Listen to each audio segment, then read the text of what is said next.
Yes. We also know that there was no knife that was found up in the bathroom area, right? Yes. So we know that you took it, right? I don't remember having the knife at all afterward. But there was no knife up there, right? I haven't heard any testimony about that. So You would acknowledge, ma'am, that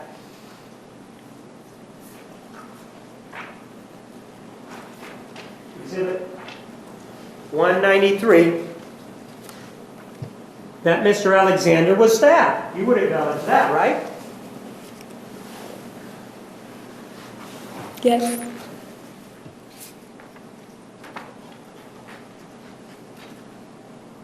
And you would acknowledge that that stabbing was with the knife, right? Yes. And according to your version of events, you would acknowledge that that stabbing was after the shooting, according to you, right?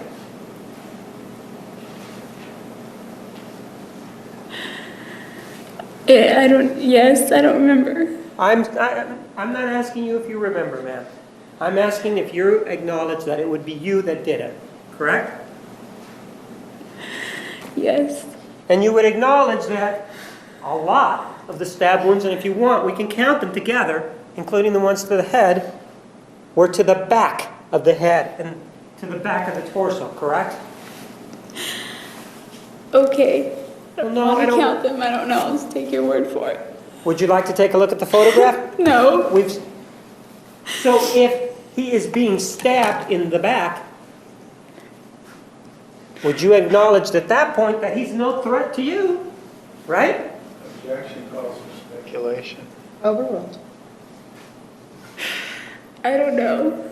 Well, if he's already been shot, according to you, and he's facing away from you, how could he have possibly be any threat to you?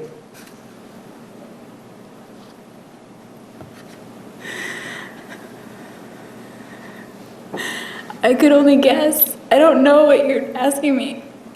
Well, with regard to you were here when the medical examiner testified about the wound to the throat. Do you remember that? Yes. With regard to that wound, ma'am, you would acknowledge that that was, in terms of the stab wounds, you would acknowledge that that was the last wound in the sequence of events. She says she doesn't remember. Overruled. That How wasn't can she acknowledge the sequence of the stabs that she doesn't know doesn't have any memory of them? that wasn't the question. Overruled. You may answer the question. Are you talking about his testimony? Yes. I disagree with the sequence of events. Would you agree that you're the person who actually slit Mr. Alexander's throat from ear to ear? Yes. Would you also agree that you're the individual that stabbed him in the upper torso?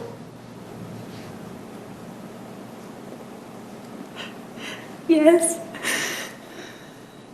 And you're doing all of this according to your version of events.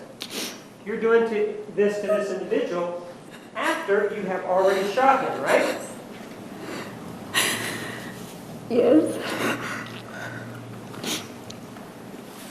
Correct? I believe so. Well, no. Do you remember previously talking to us about how he was coming at you and he was this horrible man with his mean face? Do you remember telling me that? Yes, I didn't say he was horrible. Okay. Thank you for correcting me, but do you remember telling us that he was a mean man? Not today. Well, Not previously you did say that he was a mean man, correct? I think I did, yes. And on this particular occasion, you told us that he was cursing at you, right? Yes. And that he threw you down, right? Yes. That he chased you down, right? Yes. And this is the individual that you shot first, right? I didn't know if I shot him. It just the gun went off. The gun went off, right? You can at least acknowledge that, correct? Yes. That's something that you did hear, correct? Yes. Ma'am, one of the things that we also know is that there was this rope that was involved earlier in the evening, or in the day, at 1 o'clock. Do you remember telling us about that, about 1:30? Yes, And it involved this sexual interlude with you and Mr. Alexander, right? yes, And you told us that it went behind the headboard. yes, The police did not find a rope there, correct? yes, You took that rope, didn't you? yes. Why would you take that rope, ma'am, if you were in the fog? I don't know. I don't remember taking it. The rope, according to you, didn't have anything to do with the killing, did it? No, not that I remember. Well, but you acknowledge that there was this rope that was taken, right? Yes, Don't you also acknowledge that you were the one that threw it away? yes, So then you would acknowledge that you're the person that took it, right? yes, And even though you were in this fog, as you call it, you knew as you're walking in this fog to go looking around for this particular rope, as you say, right? I don't know. Well, you did say that you did take it, right? Yes, And in fact, you remember where you threw it away, right? I think it was in a dumpster. Right, you said you threw it away in a dumpster, right? Yeah, Well, other than that it would show that you had been there, ma'am, why take the rope and then get rid of it? I don't know. Maybe for that very reason. I don't know. So you did take the rope then? You also changed clothing, right? I think I did. I don't. I Well, think you I said that you pulled off the side of the road in the desert, right? did. Yes, And that you said that you went to the trunk of the car, right? yes, Isn't it true, ma'am, that that's where you claim to have the gas cans? that's where they were. Pardon? Yes, that's where they were. And so the gas cans and the gas were in the back with the water, right? Yes, the case of water and my suitcase. And you found that you had some blood on you, correct? Yes, And back then, that was at the time that there was this stop or security checkpoint before Hoover Dam, right? I pulled over before that Right. checkpoint. You were not so much in a fog that you didn't know that the checkpoint existed, right? I did not know that the checkpoint existed. Well, you just told me that was when the checkpoint was there. Do you remember telling me that just now? I came to know of its existence when I drove up to it, or when there was a sign or something. But conveniently, or to your advantage, you stopped the car before you got to the checkpoint, right? A long time before the checkpoint when I called Ryan, or texted somebody, or Leslie, or someone. So the answer is yes, correct? Yes, And one of the things that you did was that you got the water from the trunk, right? yes, You cleaned your hands, right? yes, And you changed your socks or put some shoes on, correct? I put socks and shoes on, I think. Right. And you took the clothes, the bloody clothes that you had on, you took those off, right? I think I did. Well, do you remember testifying that you threw them away along with the gun? I don't recall throwing my clothes out in the desert, but But you did change in anticipation of the checkpoint, right? no, I didn't know there was a checkpoint until I reached it. Well, you will acknowledge that this changing and washing of hands occurred before you got to the checkpoint, whether you knew or not that the checkpoint was there. That's correct. And you would agree that it was to your advantage to have clean hands and clothing that is not soiled with blood if you're going to go through a checkpoint, correct? That wasn't my line of thinking, but I would agree with what you said. And then You are making some calls at that time, aren't you? Prior to the checkpoint, yes.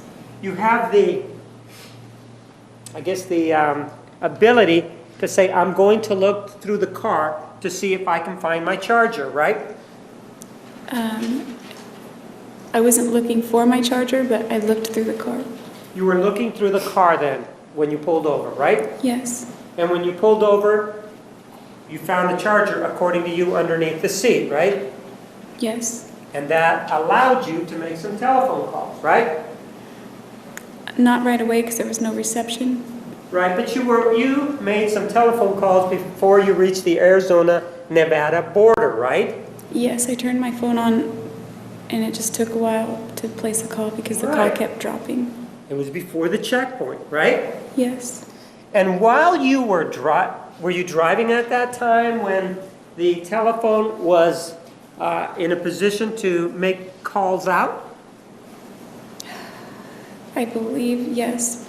So when it first came on, so that it had the ability for calls to be made, how far was it to the checkpoint? It felt like an hour. Felt like an hour? I You know where think. Kingman is. No. And when this telephone came on, you started to make telephone calls, right? I attempted to. I was only able to send, I think, text messages. I 'Cause the realize that signal wasn't- you're talking about text messages. I'm talking about telephone calls. You were able to call Ryan Burns, right? Yes.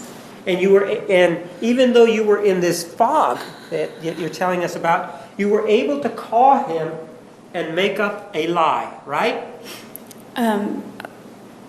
The fog that I was referring to relates to my memory.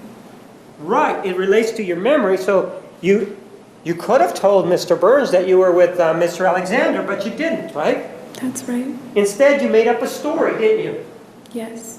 So this fog that you're talking about, it wasn't so heavy that it prevented you from thinking and making up a lie.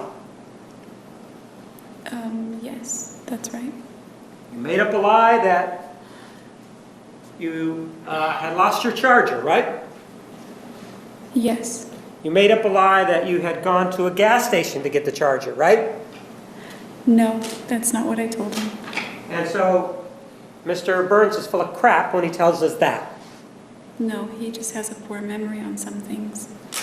And you know that based on that one limited time that you met with him in West Jordan, Utah, correct? No, I know that from all his inconsistent statements to police.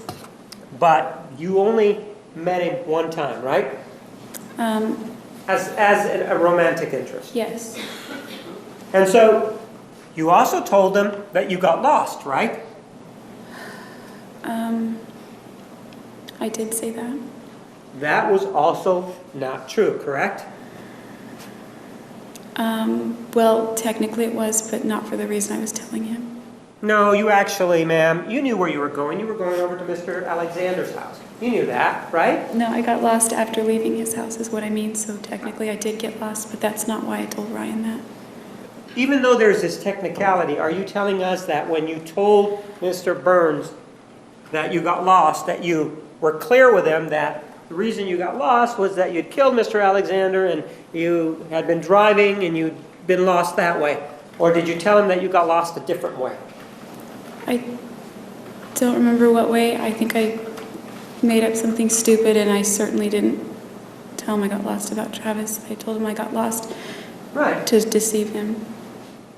So even in this fog, you still have the ability to think, to protect yourself, right? Yes.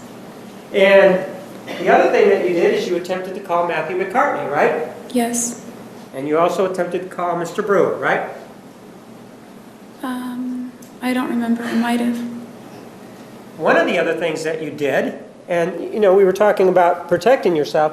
One of the other things that you did is that you immediately, almost immediately when you say you come out of this fog, one of the first things that you do is you try to divert attention away from you so that the police won't think that you had anything to do with this killing, right? Yes.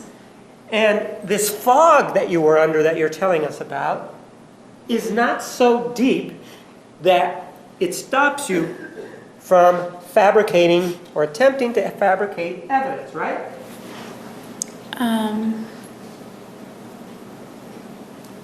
That would be correct, I guess. And it's not so deep that, according to you, you can stay on the telephone and know the prompt so that you can get the telephone message just right, according to you, right?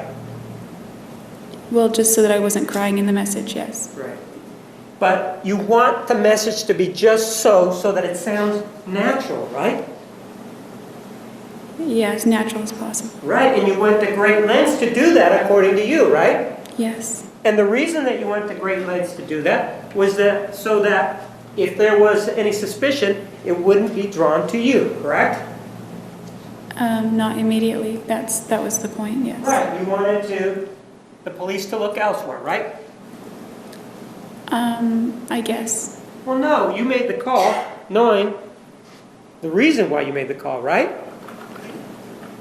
Yes. If you really weren't wanting to fabricate evidence, you would have just left whatever message instead of worrying about crying or whatever it was that you were worried about, right? That's right. And so you called Mr. Alexander and you left him a message, right? Yes. Let's play it and hear what you said. This is exhibit number 365.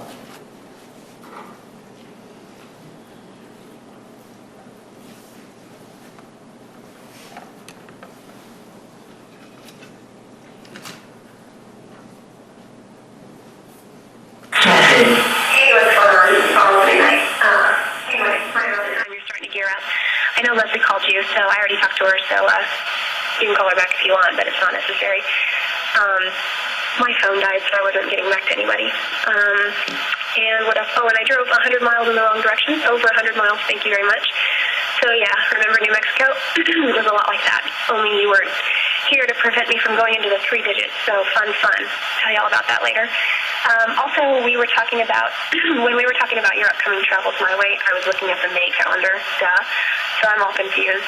But Heather and I are going to see Othello on July 1st, and we would love for you to accompany us. I don't know when Team Freedom's event is, though, but, it's on the list, so we could do Shakespeare, Crater Lake, and the coast. So if you can make it. If not, we'll just do the coast in Crater Lake. But let me know, and I will talk to you soon. Bye. End of message. To delete this message, press 7. To save it in the archives, press 9. Message will be saved for 21.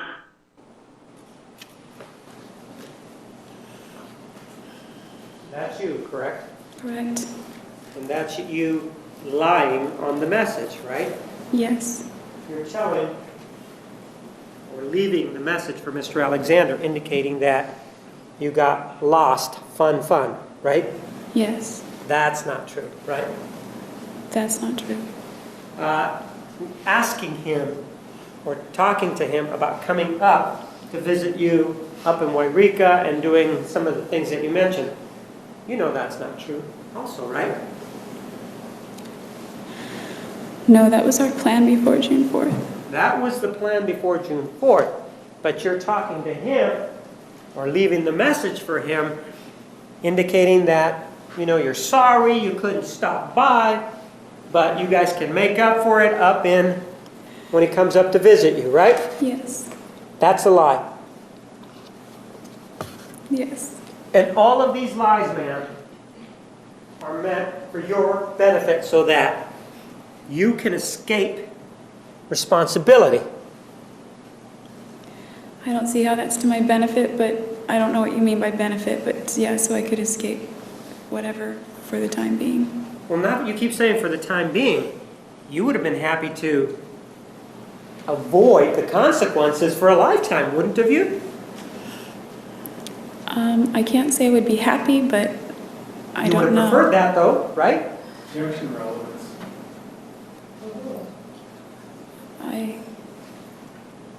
I don't know how to answer that. Well, You didn't go to the police with any of your information ever until they contacted you, right? I think I initiated the contact. Oh, so you're saying when you called the police, you told them the truth? No, I'm not saying that. You would have been satisfied to avoid any responsibility for the killing of Mr. Alexander, wouldn't you? I don't know if satisfied is the word, probably relieved for the time being. Okay? You would have been relieved to avoid any consequences for the killing of Mr. Alexander, correct?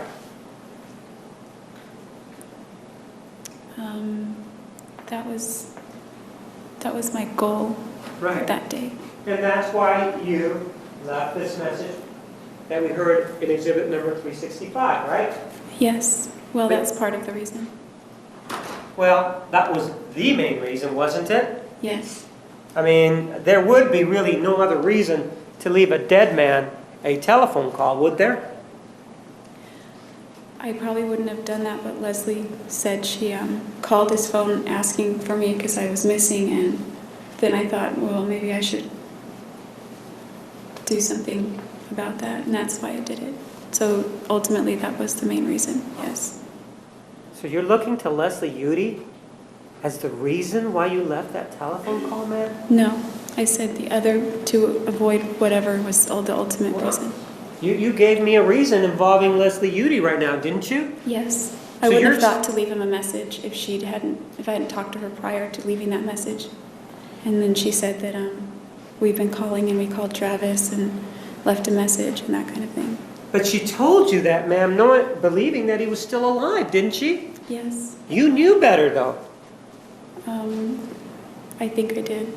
And so you didn't have to follow her advice, right? She didn't give me any advice. Well, you didn't have to follow her words, did you? I didn't have to, but it reminded me of his cell phone, and that's... But it I chose looks to do like- it. I chose to. I'm not. If you're going down the route saying Leslie made me do that, I'm not saying that. I'm not saying Leslie made you do it. I'm saying you're looking again in a personal relationship, in an issue that is absolutely yours to own. You're looking for somebody else saying, Leslie Jodi, I talked to her, and as a result of talking to Leslie Jodi, that's why I left this. Objection argumentative.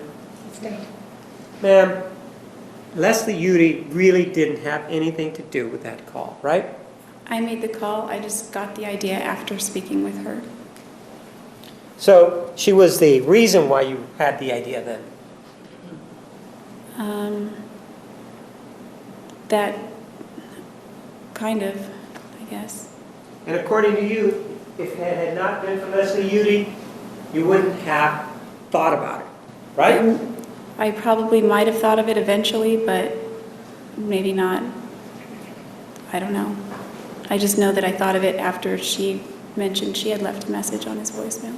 And so because of this outside stimulus, you decided to leave this message, right? It was your decision. It was my decision. Just like visiting Mr. Alexander was your decision, right? Yes. On June 4th of 2008, it was your decision, right? Yes. Even though you told us before that he guilted you, that really wasn't the reason that you went. You wanted to go, correct? Part of me did and part of me didn't. Obviously, the bigger part of me did because I went and he did guilt me, and ultimately still was my decision. And so you made the decision to go, though, right? Yes. And then, though, after that, you did something else to cover up, didn't you? Yes. Let's take a look at another exhibit.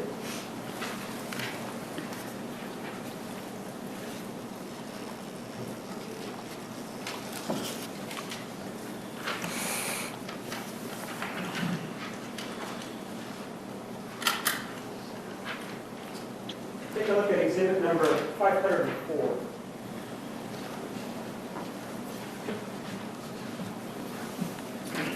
You recognize it? Yes. It's a text message that you sent, correct? Yes. What's the date on it? The 6th of June. Pardon?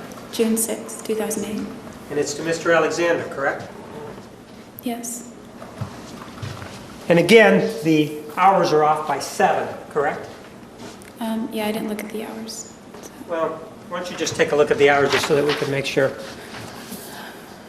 Okay, They're off by 7, correct? yes. Move for the admission of exhibit 504.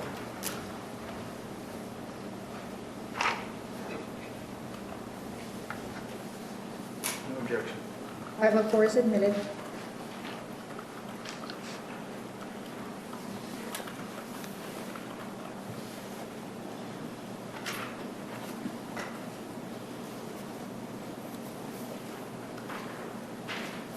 Let's take a look at this text message.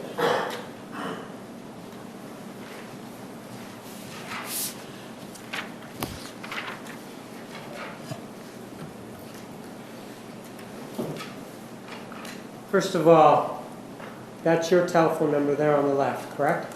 That was, yes. And the date there is 6/6 of '08, correct? Yes. If we take the 7 hours away from the 1658, what we're really talking, and the 7 hours from 1658, what we're really talking about is what, 9:58 in the morning, is that correct? Yes. This is while you were still on the road, right, home, correct? Yes, I believe it was. And why don't you read to us what the message is that you left for Mr. Alexander? Hey, I need to know when you're going to deposit that check. And you were referring to the check involving the car, right? Yes. The check that you know was uncashed in his desk in his office, right? I didn't know where it was, but I figured it wasn't cashed. Now, in fact, there was a conversation that you had with the detective where you talked to him about the uncashed check, correct? Yes. So you knew it was uncashed, correct? By the time it hadn't cleared whenever I talked to him, I knew it was uncashed.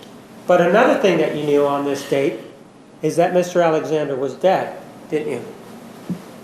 Yeah, I think I And did. you did that again so that you could cover up what you had done, right? Yes. Because you did not want to be faced with whatever consequences were involved, right? I was afraid of the consequences. And because you were afraid, that was a good enough excuse for you to send something like that. Restate. The reason that you gave to us that you were afraid, in your mind, even though the fog had lifted, or there was a fog that was involved, you felt that it was okay to send this message. I didn't feel it was okay. It's not like that. So I guess that would be no. So then why are you sending it? Are you sending it so that you can reach him in the grave, or what?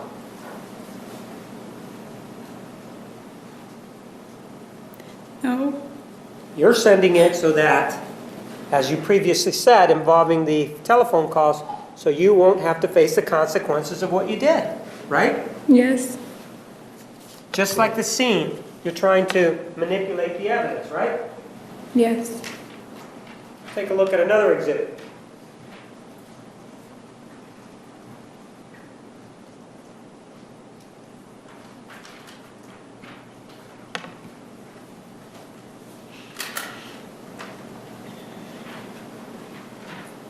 Exhibit 505.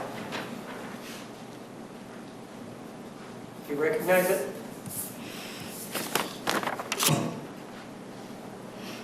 Yeah. And that's an email, right? Yeah. Sent by you, right? Yes. Sent to Mr. Alexander, right? To his email. And what date and time was it sent? Saturday, June 7th, 2008. What time? I'm sorry, 10:21.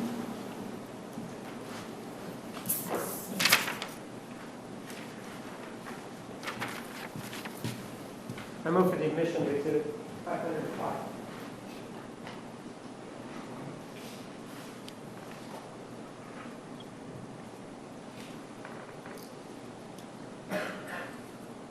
No objection. 505 is admitted.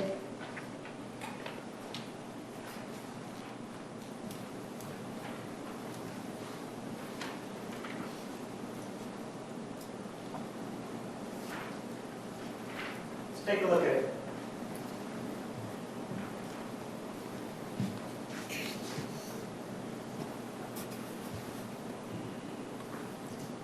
It's from you, right? Yeah. And you've already told us the date and time. You're sending it to him even though you know he's dead, right? It's a way to stage the scene, right? I think so, yeah. That was my goal, I think. I didn't hear you. That was my, Goal, right? yeah. Why don't you start with, hey you, and read to us what it says. Hey, you, I haven't heard back A from little you. bit louder. Forgiveness, the fact that it was sent is enough. Overruled. Hey, you, I haven't heard back from you. I hope you're not still upset that I didn't come to see you. I just didn't have enough time off. It's okay, sweetie. You're going to be here in less than 2 weeks. We're going to see the sights.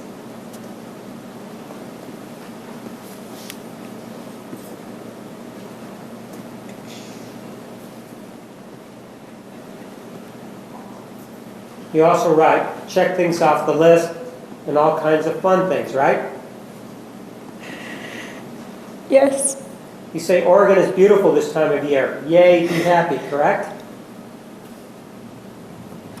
And then you say, anyway, I wanted to let you know that I'm thinking about pushing my visit up to next week, but it depends on my budget, so I'm not sure yet.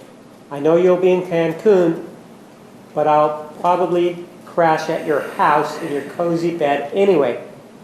Eat some of your oatmeal and frozen dinners, you know, the usual joke. I know you said the door was always open, but I wanted to give you a heads up. If for any reason that won't work, let me know and I'll make other arrangements. Your house has always been my second home, although it's a bit more lonely without naps around. You're probably in California right now, but wherever you are, get a hold of me at least before you head to Mexico. Thanks, hon, Jodi. You wrote that, right? Yes. That was your way of an attempt for you to, again, stage the scene, so to speak, right? Yes.